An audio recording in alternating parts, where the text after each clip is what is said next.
রুশানের কথার ধরনে রুমঝুম খিলখিল করে হেসে উঠল। মেঘাও তা না হেসে পারল না।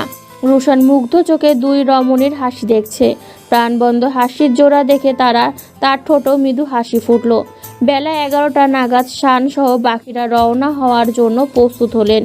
রুমেল আরও কিছুটা সুস্থ হওয়ার পর মেঘা তাকে নিয়ে শ্বশুরবাড়ি যাবে।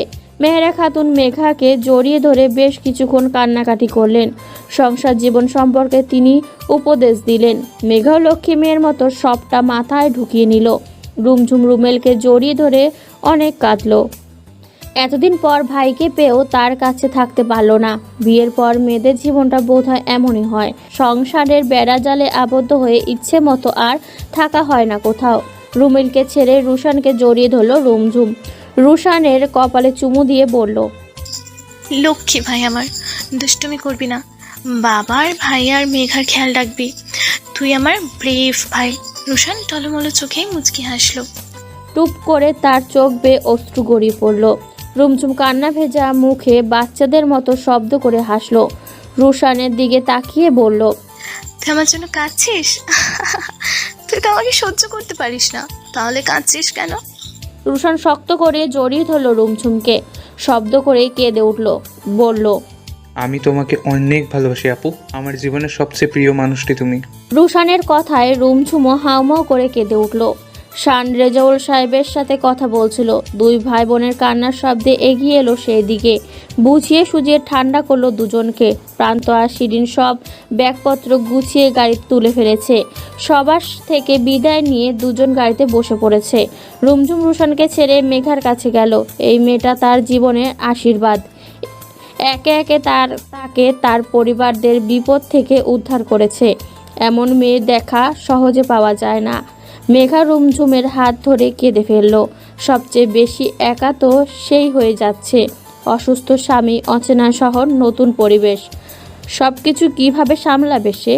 রুমঝুম মেঘার চোখের পানি মুছে দিয়ে কান্নামাখা কণ্ঠে বলল, এই পরিবারের 3জন পুরুষের দায়িত্ব তোকে দিয়ে গেলাম মেঘা। আমার বাবাকে দেখে রাখিস। লোকটা অনেক কষ্ট পেয়েছে, কিন্তু কষ্টগুলো প্রকাশ করার মানুষ পায়নি। আমার ছোট্ট ভাইটাকে সামলে রাখিস। ও অনেক ভালো, সবাইকে মন প্রাণ উজাড় করে ভালোবাসতে জানে ছেলেটা। নিজে ভাইয়ের মতো করে ওর খেয়াল রাখিস। আর ভাইয়ার ব্যাপারে কিচ্ছু বলবো না, তাকে তুই তোর মতো করে গুছিয়ে নে। মেঘা কিছু বলল না। রুমঝুম গাড়ির দিকে এগিয়ে গেল। শান গাড়িতে বসে পড়েছে। রুমঝুম রেজাউল সাহেবের কাছে গিয়ে বলল, ভালো থেকো বাবা। মেঘা অনেক ভালো মেয়ে, ওর দিকে খেয়াল রেখো আর নিজেরও যত্ন নিও। রেজাউল সাহেব চোখ মুছলেন। গাড়িতে বসা শানের দিকে এক নজর তাকিয়ে বললেন, ওই ছেলেটাকে কখনো কষ্ট দিও না মা। তোমার জন্য অগাধ ভালোবাসা দেখেছি ওর চোখে। আমার জন্মদুঃখী মেয়েটার জন্য এক বুক ভালোবাসা নিয়ে হাজির হয়েছে ছেলেটা। ওর ভালোবাসার সম্মান করো। তোমার কাছে বাবা হিসেবে এটুকুই চাই আমি। রুশান পেছন থেকে এসে বলল, জানো আপু, যে রাতে তুমি পালালে সেই রাতে চাঁদের দিকে তাকিয়েছিলাম। তোমার জীবনটা যেন চন্দ্র রঙে রঙিন হয়ে যায়। আমার চাওয়া পূর্ণ হয়েছে আপু। পরের রাতেই তোমার জীবনে আগমন ঘটল চন্দ্রকুমারের। সে তার চন্দ্রকন্যাকে ভীষণ যত্নে আগলে রাখতে দৃঢ় প্রতিজ্ঞ। আমি সবসময় চাইবো চন্দ্রকুমার তার চন্দ্রকন্যাকে নিয়ে সুখের এক জীবন কাটাক। রুমঝুম মুচকি হেসে গাড়ির দিকে এগিয়ে গেল। গাড়িতে উঠে বসার পরই শান গাড়ির ভেতর থেকে সবার দিকে তাকিয়ে হাত নেড়ে বিদায় জানালো। রুমেল এগিয়ে এসে বলল, সাবধানে যাও সবাই, পৌঁছে কল করো। শান হেসে গাড়ি স্টার্ট দিল। গাড়ি যতক্ষণ দেখা গেল ততক্ষণ সবাই চেয়ে রইল সেই দিকে। এক সময় গাড়িটি তাদের দৃষ্টিসীমা অতিক্রম করলো। কেউ জানে না আর কবে তাদের দেখা হবে, আদৌ দেখা হবে কিনা। মানব জীবন বড়ই অদ্ভুত। কখন কার সাথে কি ঘটে যায় কেউ বলতে পারে না। সময়টা বসন্তকাল, তখন পরন্ত বিকেল। বসন্তকে আরো রঙিন করতেই যেন থোকা থোকা লাল রঙের কৃষ্ণচূড়া ফুটে রয়েছে শানদের বাগানের গাছটায়। গাছের সবচেয়ে নিচু ডালে দড়ি বেঁধে দোলনা বানানো। সেখানে দোল্যমান অবস্থায় রয়েছে রুমঝুম। পেছন থেকে ধাক্কা দিচ্ছে শান্ত। রুমঝুম খিলখিল করে হাসছে। শান গার্ডেনের এক পাশে বসে ল্যাপটপে কাজ করছে আর উপভোগ করছে তার প্রিয়তমার তীক্ষ্ণ হাসির ঝংকার। পাপা পাপা, আমার চকলেট পাচ্ছি না। 2.5 বছর বয়সী মেয়ে সাজের কণ্ঠে ল্যাপটপ থেকে মুখ তুলল শান। মেয়েকে কাছে টেনে নিয়েই বলল, আমি তো ঘরে রেখেছিলাম সোনা, কোথায় গেল বলো তো? সাজ মুখ ফুলিয়ে বলল, বুঝেছি, এটা কার কাজ, দাঁড়াও তুমি। সাজ কোমরে হাত রেখে ফুঁসতে ফুঁসতে রুমঝুমের দিকে এগিয়ে গেল। দোলনার সামনে দাঁড়িয়ে চিৎকার করে বলল, এই মামা, আমার চকলেট খাইছো কেন? রুমঝুম সাজের কথায় পাত্তা না দিয়ে দোল খেয়েই যাচ্ছে। রাগে সাজের মুখ লাল হয়ে উঠেছে। দুধ ফর্সা রঙের পিচ্ছি মেয়েটা রেগে গেলে একদম লাল টমেটো হয়ে ওঠে। রুমঝুম এই ব্যাপারটা খুব উপভোগ করে। সাজ কোমরে হাত দিয়ে শান্তর কাছে গেল। শান্তর দিকে রাগি চোখে তাকিয়ে বলল, দাদু দল্লা থামাও, থামাও বলছি। শান্ত আর চোখ চেয়ে বলল, আমি কারো তাত্তু না, যেদিন চাচ্চু বলবি সেদিন তোর কথা শুনবো। আরে আমি তো দাদুই বলি, তোমাকে তো ওই তাত্তু তো বলা যাবে না। দাদু বলিনি, দাদু বলছি। শান্ত রেগে গেল। সাজের দিকে চেয়ে বলল, তুই যাবি এখান থেকে?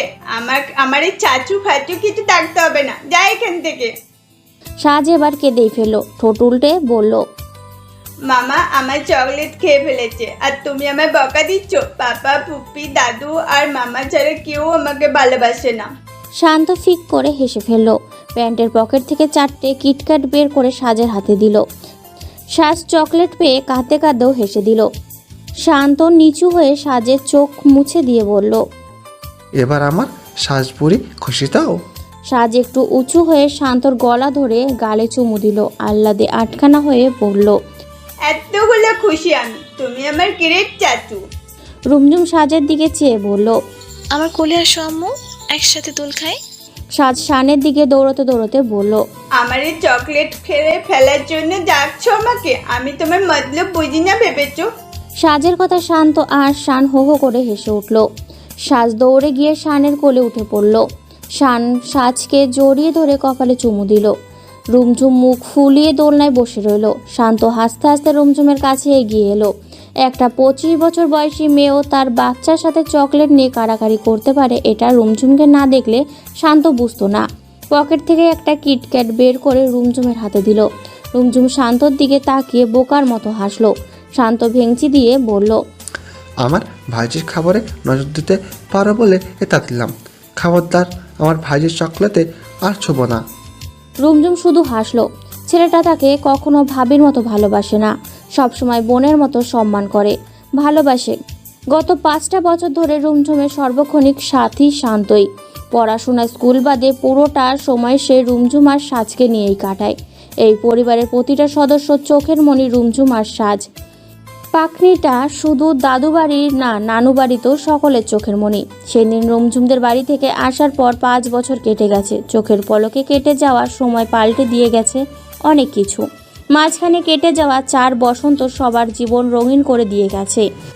বিয়ে 4 মাসের মাথায় পুরোপুরি সুস্থ হয়ে গিয়েছিল রুমেল। অবশ্য এর পুরো কৃতিত্ব মেঘার।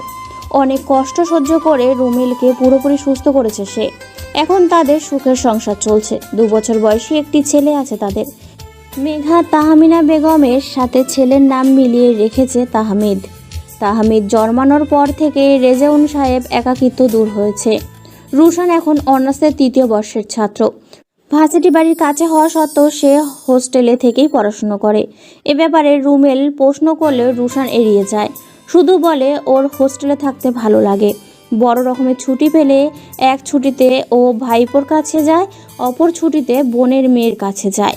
এই দুটি পিচ্ছি তার জীবনের অর্ধেক জায়গা জুড়ে রয়েছে।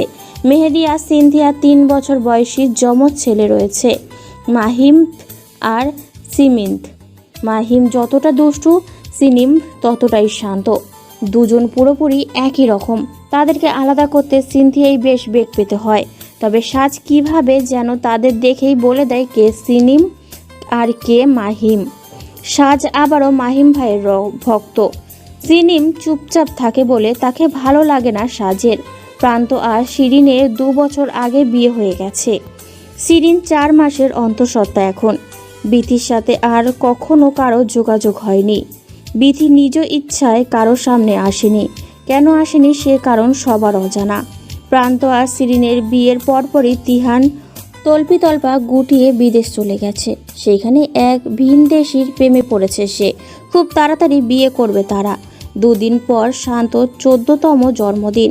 শান্ত চায় তার একেবারে জন্মদিনটা বড় করে হোক, আত্মীয় স্বজন সবাই একসাথে হোক। তার ইচ্ছাকেই পূরণ করতে ইমতিয়াজ মাহমুদ সব রকমের ব্যবস্থা শুরু করে দিয়েছেন।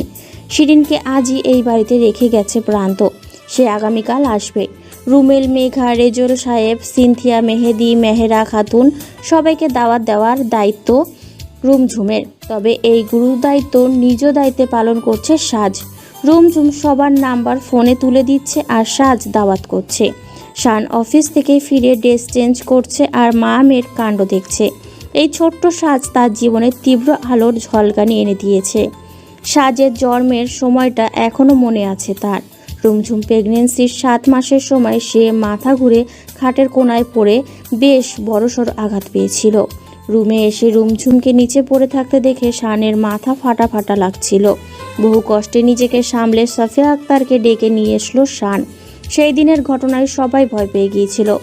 ডক্টর বলেছিল বাচ্চার আঘাত লাগলেও সেটা গুরুতর নয়, তবে একটু সাবধানে রাখবেন, দ্বিতীয়বার যেন কোনো প্রকার আঘাত না পায়। তারপর থেকেই অফিস যাওয়া বন্ধ করে দেয় শান। একদম সাজের দুনিয়াতে আসা অবধি রুমঝুমকে এক মুহূর্তেও একা ছাড়েনি শান। ইমতিয়াজ মাহমুদ সে কদিন অফিস সামলায়।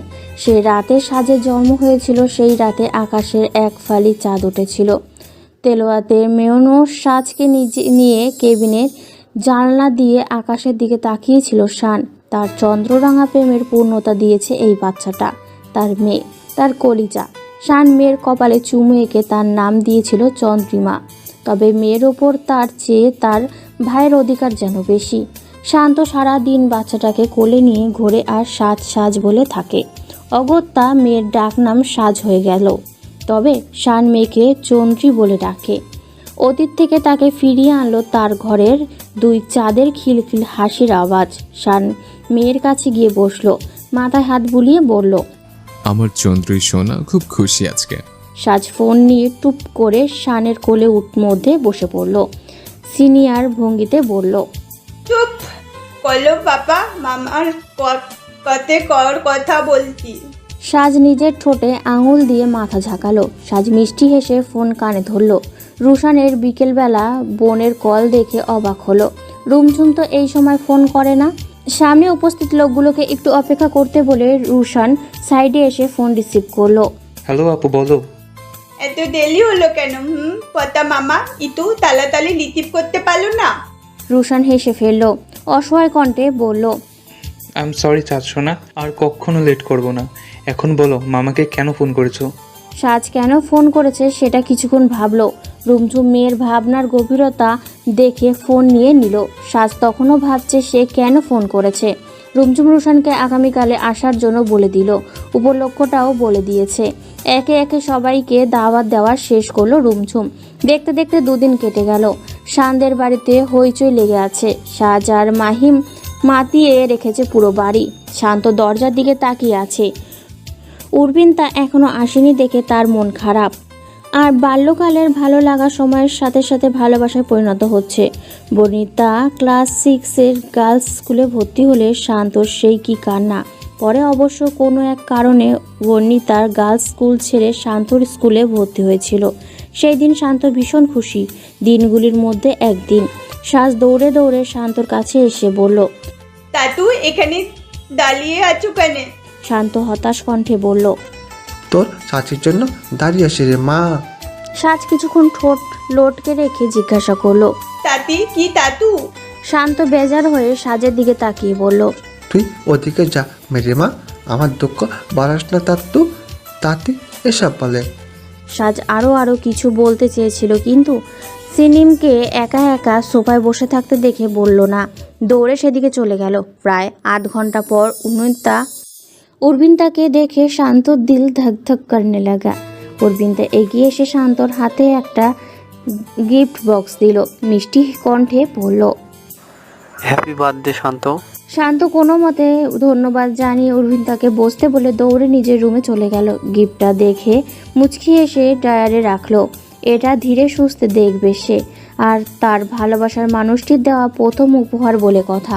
শান্তর জন্মদিনে রাফিনকেও দাওয়াত দিয়েছে শান। সন্ধ্যা একটু আগেই রাফিন এসেছে। রুশান গেটের কাছে থাকায় রাফিনকে সে প্রথম দেখেছে। রুশান রাফিনকে দেখে দৌড়ে গেল তার কাছে। সৌজন্যমূলক হেসে বলল, হাই স্যার, কেমন আছেন? সমস্যা হয়নি তো? ও তোমার স্যার কিভাবে হলো রুশান? শানের কণ্ঠ শুনে থতমত খেয়ে গেল রুশান। রাফিনের চোখের দিকে এক পলক চেয়ে বলল। আরে ভাইয়া, পুলিশকে তো স্যারই ডাকা উচিত, তাই না? শান হেসে বলল। এখানে সে পুলিশ হিসেবে আসেনি, সো তুমি স্যার না বলে ভাইয়া বলতে পারো। রুশান আচ্ছা বলে জায়গা ত্যাগ করলো। শান সেদিকে মাথা না ঘামিয়ে রাফিনকে নিয়ে ভেতরে চলে গেল। রাত 9টার মধ্যে অনুষ্ঠান শেষ হয়ে গেল। সাজ, তাহমিন, মাহিম আর সিনিয়মের সাথে অনেকগুলো ছবি তোলা হয়েছে। পরিবারের সবাই মিলিয়ে একসাথে ছবি তুলেছে। মেহরা খাতুন, মেহেদি, সিনথিয়া আর রুমিল মেঘাকে নিয়ে রাতে নিজেদের বাড়িতে চলে গেছে। কাছাকাছি বাড়ি হওয়ায় কেউ আর না করেনি। রাত প্রায় 12টা। চারপাশে নিস্তব্ধতা বিরাজ করছে। রুমঝুম সাজকে ঘুম পাড়াচ্ছে। শান ব্যালকনিতে দাঁড়িয়ে এক ধ্যানে আকাশের দিকে তাকিয়ে আছে। সেই প্রথম দিনের মতো আজও আকাশের মস্ত এক চাঁদ অবস্থান করছে। গত 5 বছর ধরে প্রতি পূর্ণিমায় শান আর রুমঝুম ব্যালকনিতে বসে চন্দ্রবিলাস করে। রুমঝুম ধীর গতিতে এসে শানের পিছনে দাঁড়ালো। শান মেঝেতে বসে রুমঝুমের হাত ধরে টান দিল। রুমঝুম এসে শানের কোলে পড়ল আর চাঁদের আলো এসে পড়ল দুজনের পুরো শরীর জুড়ে। রুমঝুম মুচকি হেসে শানের বুকে মাথা রাখলো। শান রুমঝুমের মাথায় হাত বুলিয়ে ছড়া কেটে বলে উঠল, হঠাৎই সেই দিনের মধ্যরাতে দেখেছিল এক কন্যা। চন্দ্র রঙে গা ভিজিয়েছে সে, ছাল্ল রূপের বন্যা। আর শানের ছড়ার মাঝে সাজ এসে ধপ করে রুমঝুমের কোলে বসে পড়ল। সাজকে এইভাবে আসতে দেখে রুমঝুম হকচকিয়ে গেল। আধ ঘন্টা ধরে কাকে ঘুম পাড়ালো সে? শান মেয়েকে টেনে নিজের বুকে নিল, ধীর কণ্ঠে বলল, এখন ঘুমাও আমার চন্দ্রী সোনা। সাজ বাবার বুকে মাথা রেখে চোখ বন্ধ করে বলল, আত্মা পাপা। প্রিয়তমা স্ত্রী আর কলিজার টুকরো মেয়েকে বুকে আগলে রেখে শান আবারও আকাশের দিকে তাকালো। আকাশ তার বুকে চাঁদ সহ কত শত তারাকে আগলে রাখে। তার জীবনে চাঁদ তো তার চন্দ্রকন্যা, আর তারা তার একমাত্র কন্যা। শান চাঁদের দিকে তাকিয়ে আনমনেই বলল, আমাকে আরেকটা তারা এনে দিবে চন্দ্রকন্যা। রুমঝুম বেশ কিছুক্ষণ সময় লাগলো শানের কথা বুঝতে। যখন বুঝলো তখন লজ্জায় লাল হয়ে উঠল। অস্পষ্ট স্বরে বলল, কবে দিবে? রুমঝুম আর কিচ্ছু বলতে পারল না। বিয়ের এত বছর পরও সে শানের কাছে এতে লজ্জা পায়। লজ্জা পেয়ে মুখ লুকায় শানের বুকে। আজও সেটাই করলো। গভীরভাবে মিশে গেল শানের বুকের সাথে। এখানেই তো তার প্রশান্তি। মনে মনে সৃষ্টিকর্তার কাছে প্রার্থনা করলো তার জীবনের শেষ দিন অবধি যেন সে এখানেই ঠাঁই পায়। অনেকক্ষণ কেটে গেল নীরবতায়। একসময় শান আবেগময় অনুভূতি মিশিয়ে বলল, জানেছ, আমার জীবনে যত কিছু পেয়েছি তার মধ্যে সবচেয়ে বড় পাওয়া তুমি। আমার চন্দ্রকন্যা, আমার ভালোবাসা, আমার চন্দ্র রঙা প্রেম তুমি।